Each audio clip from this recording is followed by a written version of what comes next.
For 8 years, a billionaire's daughter lived in complete silence. Her father tracked shipping containers across 3 oceans, but he couldn't find a single sound for his child.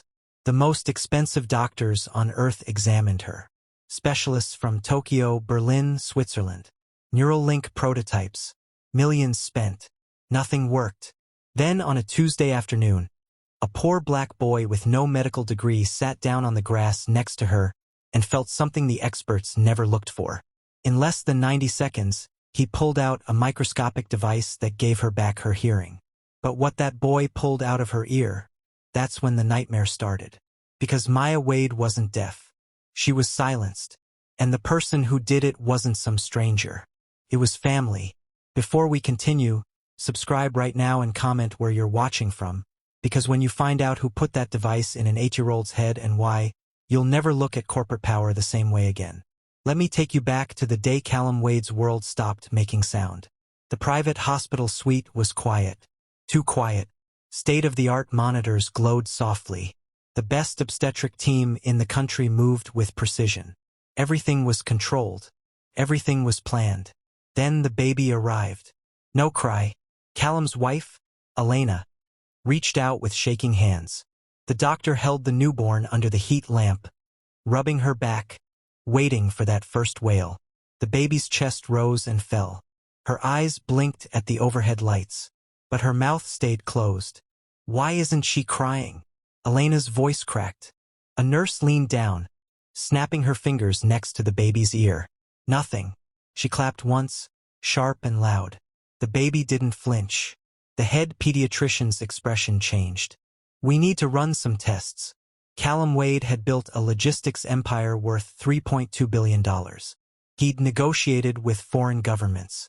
He'd stared down hostile takeovers without blinking. But right now, watching his daughter lie silent on that table, his hands wouldn't stop shaking. He stepped closer. What's wrong with her?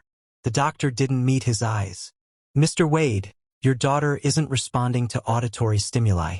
We'll know more in a few hours, but what? It appears she can't hear. The machines kept beeping. People kept moving.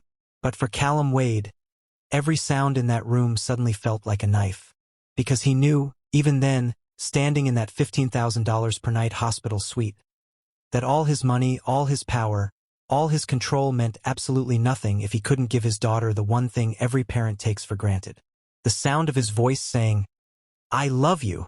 Callum spent the first year chasing miracles. Dr. Heinrich Vogel flew in from Zurich, 60 years old. 3 decades of pioneering cochlear research. He examined Maya for 6 hours, ran tests Callum couldn't pronounce, and presented his findings in the Wade Estate's private medical suite. "The auditory nerve is intact," Vogel said, pointing to scans on the wall-mounted screen. "The cochlea shows normal structure, but there's no signal transmission. It's as if—" He paused, searching for words. "As if something is blocking the pathway." "Then unblock it," Callum said. Vogel's silence was answer enough. The Swiss surgeon left with a $200,000 consultation fee and 0 solutions. Next came Dr. Yuki Tanaka from Tokyo. She specialized in neural regeneration. She brought experimental stem cell treatments and hope wrapped in medical jargon. Maya sat through 18 injections over 3 months. Each time, Callum held her tiny hand and promised it would work. Didn't. Then the Neuralink trial. Silicon Valley's answer to everything. They implanted microscopic electrodes directly into Maya's auditory cortex. Cutting-edge technology. $5 million. The lead researcher called it the future of sensory restoration. For 2 weeks, they thought it worked. Maya turned toward sounds, smiled at music. Then the seizures started. They ripped the implant out in an emergency surgery at 2 a.m. Callum sat in the hospital hallway, his 3000 suit wrinkled, his hands covered in his daughter's blood from where he'd held her before the EMTs arrived. His brother-in-law Julian sat beside him, quiet, steady. "We'll find another way," Julian said softly, but the ways kept running out. Maya turned 5, then 6, then 7. She learned to read lips with frightening accuracy. Learned to feel vibrations through the floor when someone entered a room. Learned to watch people's faces and guess what sounds meant by their expressions. She watched other children laugh at birthday parties and tilted her head, trying to understand why their mouths opened so wide. Callum watched her watch them. The guilt ate him alive. Every board meeting felt pointless. Every business victory felt hollow. He'd built an empire that moved goods across continents with precision, but he couldn't move sound 6 inches from his mouth to his daughter's ear. Julian was there for all of it. Helpful, calm, always present. Another specialist reached out, Julian would say, handing Callum a file. This one's from Berlin. Experimental approach. And Callum would chase it. Every single time. Berlin failed. Boston failed. Experimental clinic in Mumbai failed. On Maya's 8th birthday, Callum threw her a party with magicians and dancers and everything a child could want. Maya smiled through all of it, reading the room like she always did. That night, after she fell asleep, Callum sat in his office staring at a wall of medical files. 8 years of failed solutions. Tens of millions of dollars spent. The best minds in neuroscience, and they all said the same thing in different languages. Julian knocked softly and entered. You should get some rest. I'm running out of options, Callum said. Julian poured him a drink. Sat down across from him. There's a new research team in Geneva. Experimental frequencies. Might be worth. They'll fail too. Callum's voice was flat. Dead. You don't know that. Yes, I do. He looked at Julian. The last doctor said something I can't stop thinking about.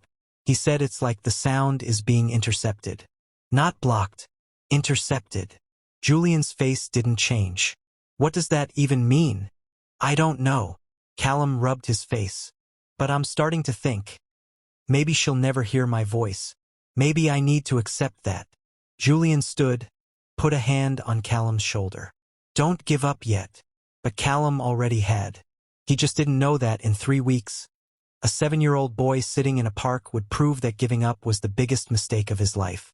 3 miles away, in a 2-bedroom apartment that cost less than Callum Wade's monthly car payment, Nancy Brooks was surviving. Not living. Surviving. She pulled a double shift at Mercy General. 16 hours on her feet. Her scrubs smelled like disinfectant and exhaustion. Her back ached. Her student loans weren't getting smaller. But rent was due in 4 days and Lucas needed new shoes. She unlocked the apartment door at 7 a.m. and found her son exactly where she'd left him 12 hours ago. Sitting cross-legged on the living room floor, eyes closed, hands pressed flat against the hardwood. Baby, did you sleep at all? Lucas opened his eyes. 7 years old. Too serious for his age. The pipes are crying again. Nancy sighed. Not this again. Sweetheart, pipes don't cry. The one under Mrs. Sterling's sink does. He stood up, wiping dust off his green shirt. It's getting louder. It's gonna break soon. Nancy wanted to argue. Wanted to tell him that pipes were just pipes and sounds were just sounds. But 3 months ago, Lucas told her the subway tunnel near his school was screaming. 2 days later, it collapsed during maintenance. No one was hurt, but the engineers said the structural damage had been building for weeks. Lucas felt it before their equipment did. I'll tell the super, she said quietly. He nodded, satisfied. People called her son strange.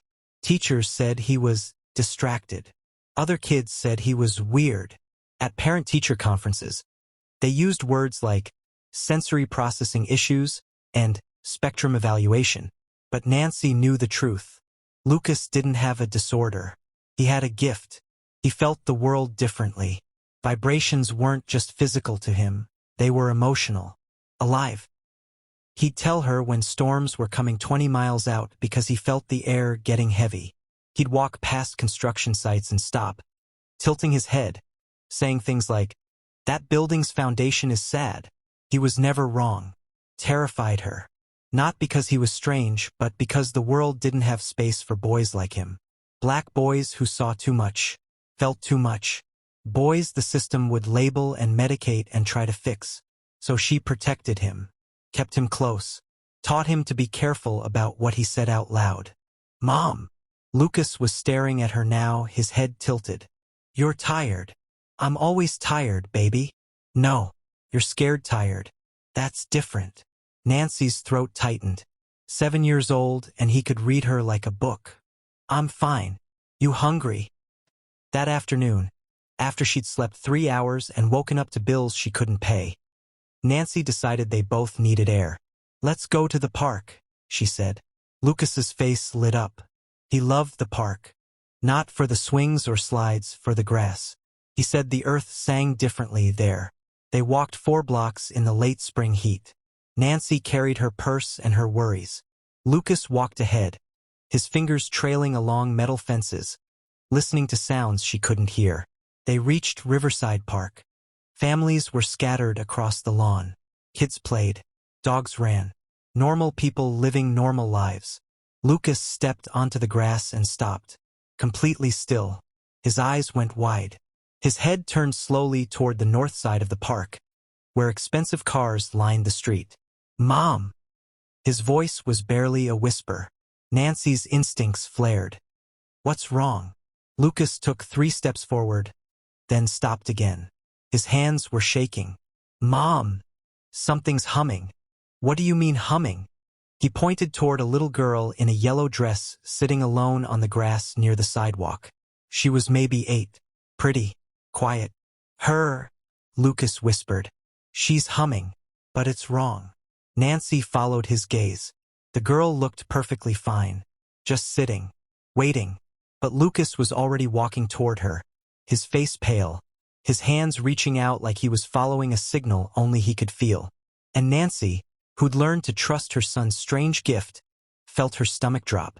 Because whatever Lucas was hearing, it wasn't normal. Callum Wade's SUV hit traffic 3 blocks from Riverside Park. Dead stop. Construction. Of course. He had a call with the Singapore office in 8 minutes.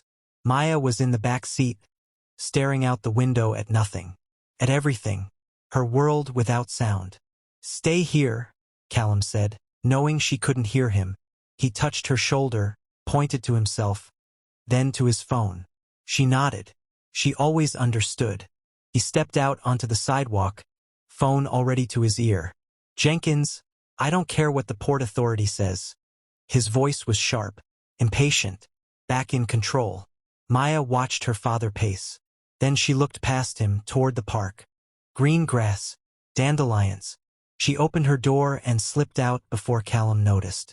She walked to the edge of the lawn and sat down, her yellow dress spreading around her like a flower. The grass was soft. The sun was warm. She couldn't hear the birds or the traffic or the children playing, but she could feel the earth beneath her. She was used to being alone. Lucas saw her immediately. Not just saw her, felt her. The moment she sat down, the wrongness in the air crystallized. It wasn't loud. It wasn't painful. It was just there. A dark hum. A mechanical pulse that didn't belong in a human body. Lucas, wait. Nancy called after him, but he was already walking. He didn't run. Didn't rush.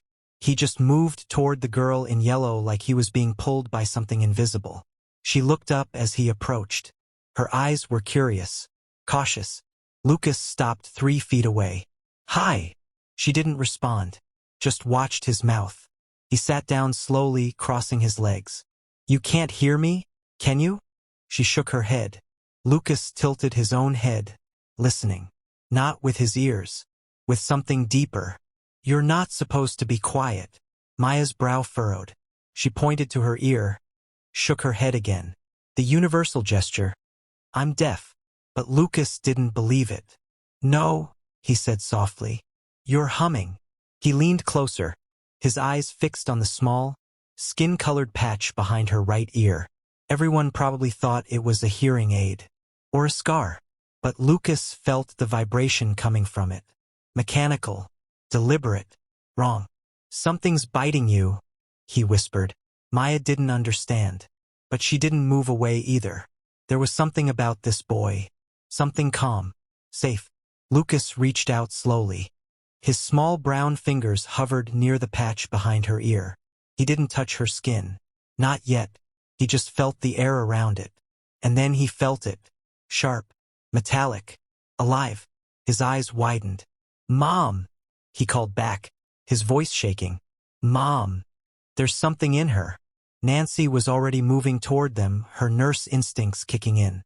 "Lucas, don't touch." But Lucas's fingertip had already made contact. The moment his skin touched the patch, he felt it. Not with his finger, with his mind. A tiny, gossamer thread, thinner than a human hair, buried just beneath the surface. Pulsed. Maya's eyes went wide, not in pain, in surprise. She felt his touch, felt the shift.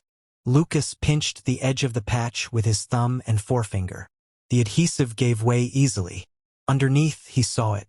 A silver speck, no bigger than a grain of rice, but trailing a microscopic wire that disappeared into her skin. "What?" Nancy breathed. Lucas didn't answer. He just pinched the wire between his fingernails and pulled.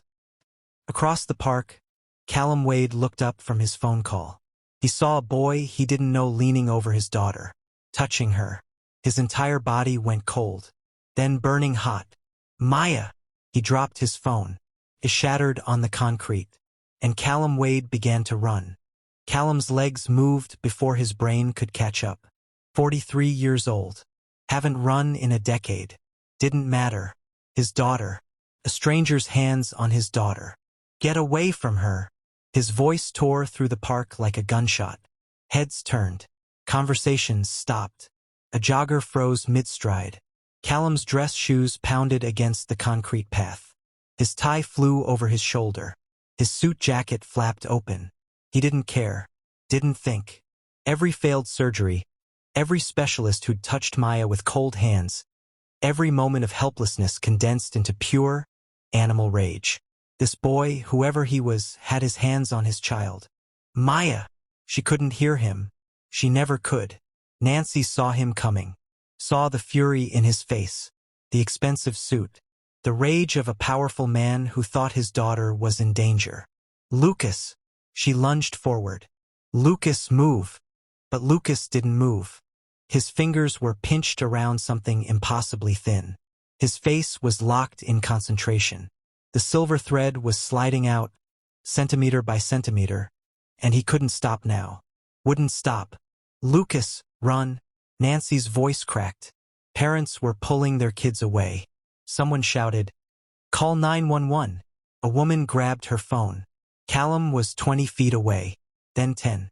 His face was a mask of rage and terror. He'd negotiated with warlords, stared down hostile takeovers. But this was different. This was his child. "I said get away." Lucas pulled harder. The thread came free. Maya gasped, not in pain, in shock.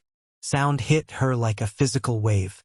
Her father's roar, her own gasp, the rush of wind through trees, a dog barking, a child crying, a car horn 3 blocks away. Everything, all at once. She collapsed backward onto the grass, her hands flying to her ears.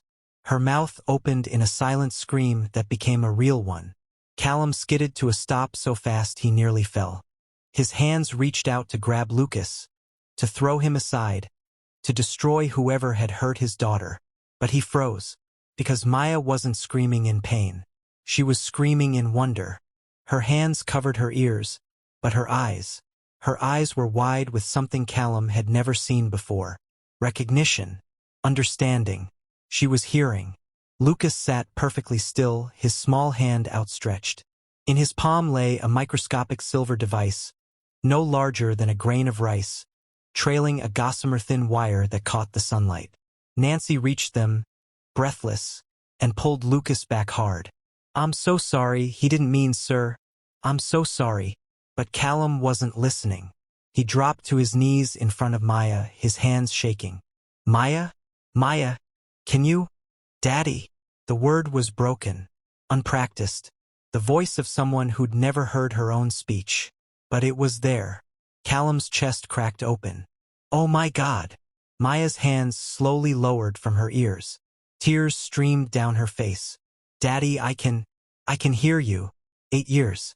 8 years of silence. And it was over. Callum pulled her into his arms and broke. Completely. His whole body shook. He didn't care that people were staring. Didn't care that he was kneeling in grass in a $5,000 suit. His daughter could hear. Nancy stood frozen, Lucas pulled against her side. She didn't understand what had just happened. Didn't understand what Lucas had just pulled out of that little girl's head. Callum looked up at them.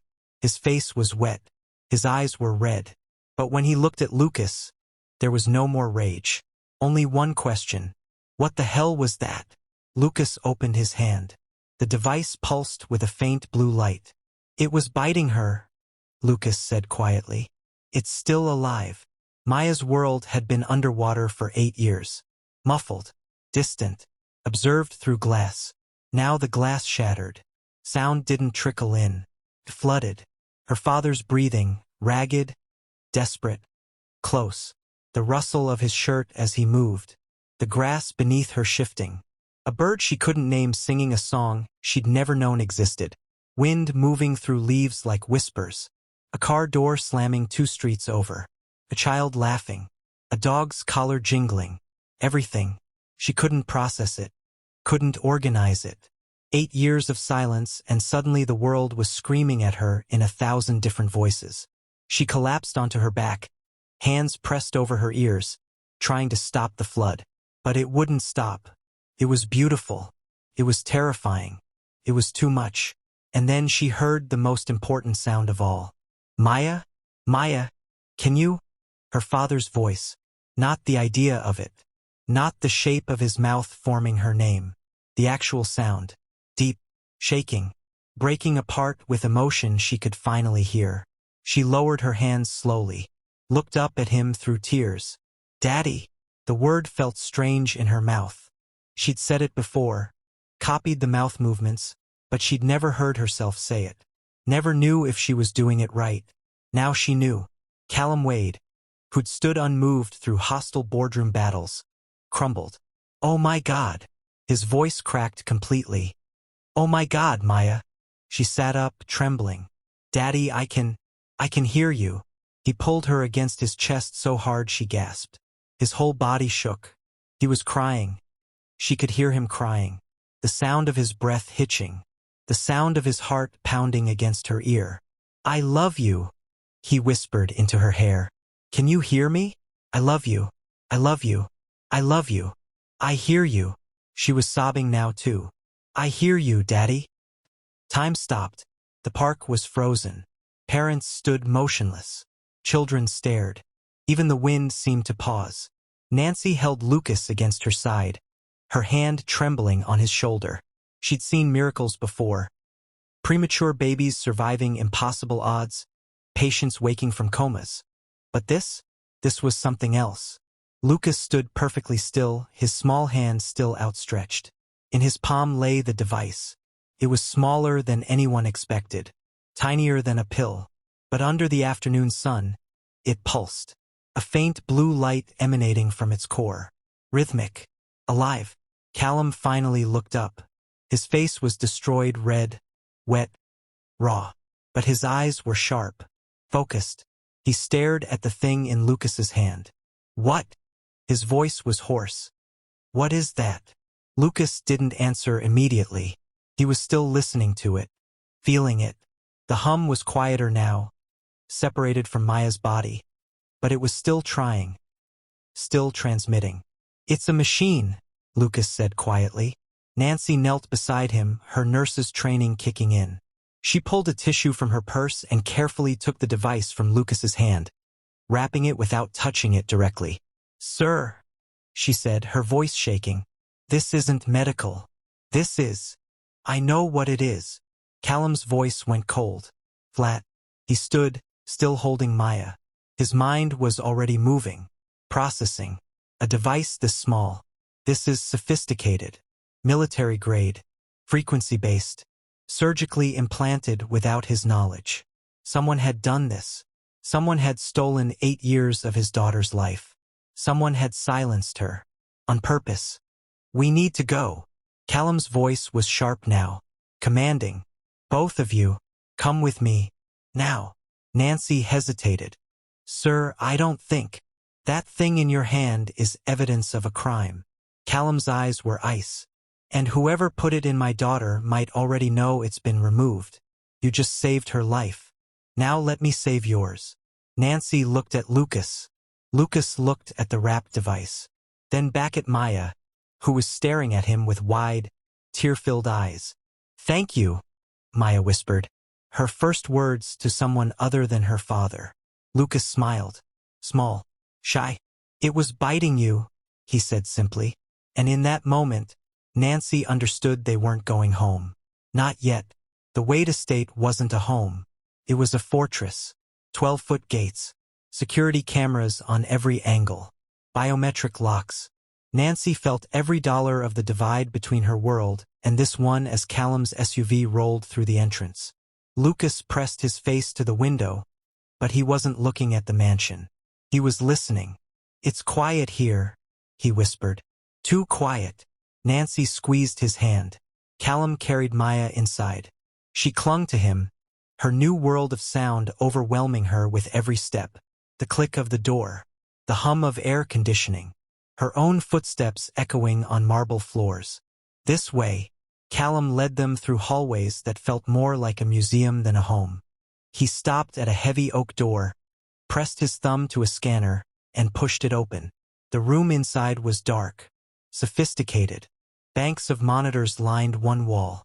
A digital microscope sat on a chrome table in the center. This wasn't a home office. This was a command center. Put it there.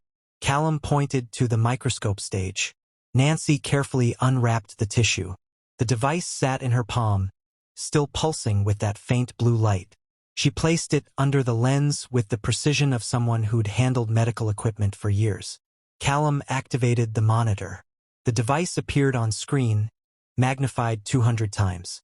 Nancy's breath caught. It wasn't just a chip. It was architecture. Microscopic circuits woven together like a spider's web. Fiber optic threads thinner than human hair. And at the center, a power source that shouldn't exist. Something that generated its own energy indefinitely. Jesus Christ, Nancy whispered. It's a ghost frequency transmitter. Callum's voice was dead. Military grade. I've seen these before. Not this small, but... He zoomed in on the serial number etched along one edge. This shouldn't exist outside of Black Ops programs. What does it do? Nancy asked, though part of her didn't want to know. It doesn't just block sound. Callum's jaw tightened. It hijacks the auditory nerve. Uses it as a biological antenna. Everything Maya heard, everything said around her, was being transmitted. The room went cold. She wasn't deaf, Callum continued, his voice shaking now. She was a listening device. Maya made a small sound. Callum immediately pulled her closer.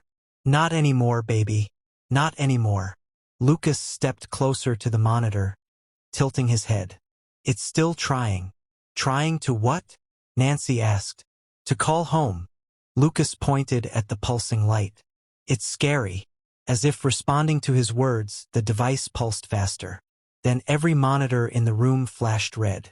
System breach. Remote access detected. Callum's face went white. No. No, no, no. Files began deleting themselves. Security footage. Medical records. Financial documents. 8 years of data wiping in real time. Someone's in the system. Callum lunged for the keyboard, typing frantically. They're erasing everything. Nancy pulled Lucas back. Who's doing this? Callum's fingers flew across the keys, but he was losing. Whoever was on the other end was better. Faster. They knew exactly where to strike. Someone who had access to this house. Callum's voice was barely controlled fury. Someone who knew the security codes. Someone who could get close enough to Maya to implant this thing without anyone noticing. The final file was deleted. The monitors went black.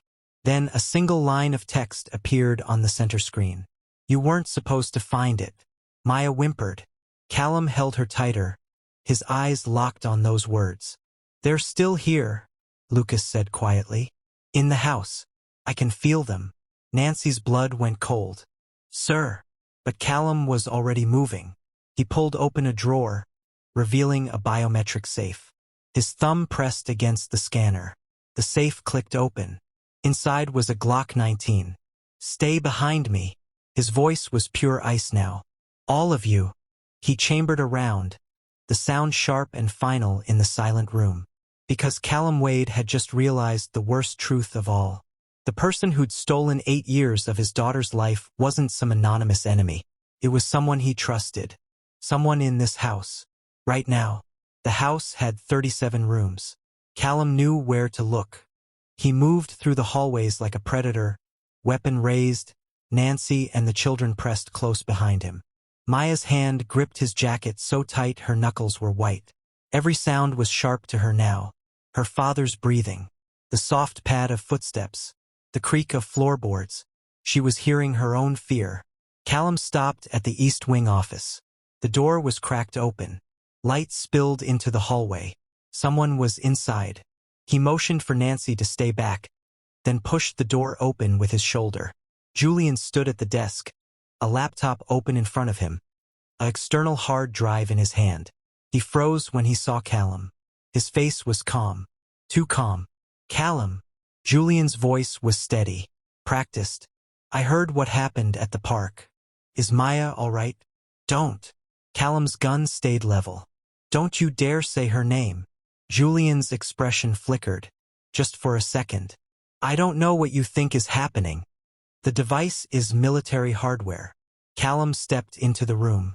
"Ghost frequency transmitter. Serial number traces back to Vantage Solutions." Julian said nothing. "The company you partnered," Callum continued. "The one I told you not to trust. The one you pushed through the board anyway. That doesn't mean you've had access to Maya since she was born." Callum's voice cracked. "Every medical appointment. Every specialist. You were there, Julian. Always helpful. Always suggesting the next doctor. The next treatment." Julian's jaw tightened. "You put it in her." Callum's hands shook. "You turned my daughter into a weapon against me." For a long moment, Julian didn't move. Then slowly, deliberately, he set the hard drive on the desk. "You were going to sell the European contracts to the Chinese." Julian's voice was ice. $60 billion. "I needed proof before the board meeting. Maya was collateral." Nancy gasped from the doorway. "Collateral?" Callum's voice was barely human. "She's 8 years old. She was deaf anyway." Julian shrugged. "I just made it useful." Something broke in Callum. He stepped forward, weapon raised. Julian's hand moved faster. A Sig Sauer appeared from under his jacket, aimed directly at Callum's chest. "Put it down," Julian said quietly. Nancy pulled Lucas behind her. Maya stood frozen, her eyes wide. "You're going to let me walk out," Julian continued. "With the drive. You'll tell everyone it was a medical misunderstanding. And Maya will." Click. The safety disengaging. A mechanical sound. Tiny. Precise. But Maya heard it. 8 years of silence. And her first week of hearing taught her what danger sounded like. "Daddy, gun." Her scream shattered the moment. Callum Dove left as Julian fired. The bullet punched through where his chest had been, shattering the window behind him. Glass exploded. Callum hit the ground, rolled, and came up with his weapon raised. Julian was already running for the door. Nancy grabbed Lucas and Maya, pulling them into the hallway as Julian sprinted past. Callum was 3 steps behind. "Stop!" Julian didn't stop. He made it to the main foyer, heading for the front entrance. Almost free. Then Lucas did something no one expected. He stepped into Julian's path and screamed. Not words, just sound. Pure, resonant, impossibly loud for a 7-year-old boy. The frequency was wrong, dissonant. It hit Julian like a physical force. He stumbled, disoriented, his hands flying to his ears. Callum tackled him from behind. They hit the marble floor hard. Julian's gun skittered away. Callum's fist connected with his brother-in-law's face once, twice. Years of rage and betrayal compressed into knuckles and bone.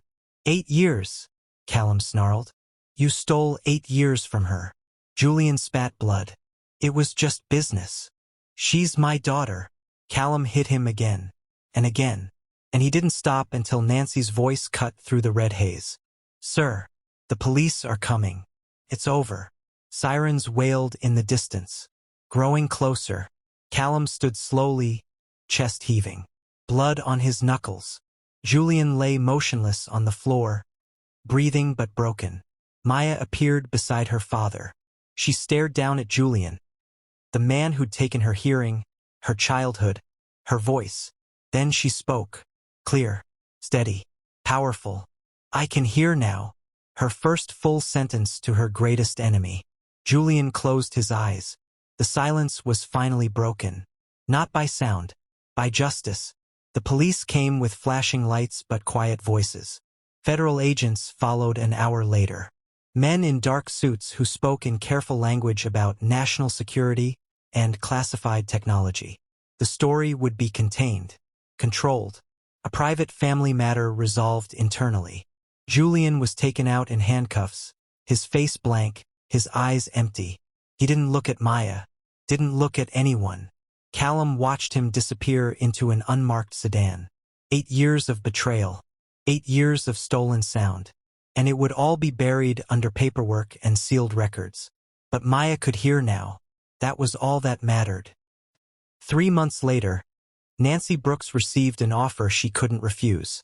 Director of Pediatric Wellness at the Wade Foundation. Salary that made her student loans disappear overnight. Full benefits. Her own team. "You saved my daughter's life," Callum told her in his office. The same office where he'd once stared at medical scans in despair. "Let me help you save others." Nancy accepted.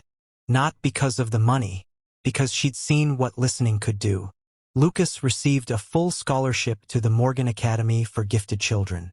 A place where boys who felt the world differently weren't called strange. They were called brilliant. On his first day, he wore a green shirt. His mother took a picture. He smiled, but his eyes were distant, already listening to something no one else could hear. "You okay, baby?" Nancy asked. "The school is happy," Lucas said simply. "It's been waiting for me." Maya explored her new world one sound at a time. First came music. Callum bought her every instrument he could find. Piano, violin, drums. She touched each one carefully, learning that sound wasn't just heard. It was felt. She liked the cello best. The deep vibrations reminded her of Lucas. Then came laughter. Her own, her father's, the staff. She learned that joy had a sound, and she wanted to hear it constantly. She learned that rain had rhythm, that wind had moods, that silence wasn't empty. It was full of possibility. But the sound she loved most was the one she'd waited 8 years to hear.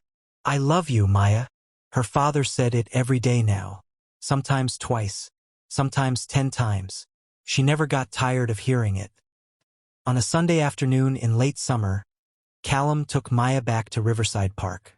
She'd asked to go, needed to see it again, the place where everything changed. Lucas was there with his mother, sitting on the same patch of grass.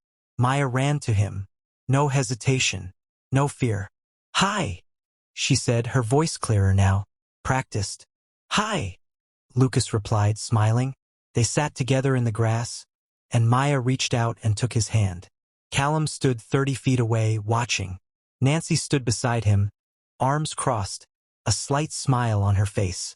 "Your son is remarkable," Callum said quietly. "So is your daughter."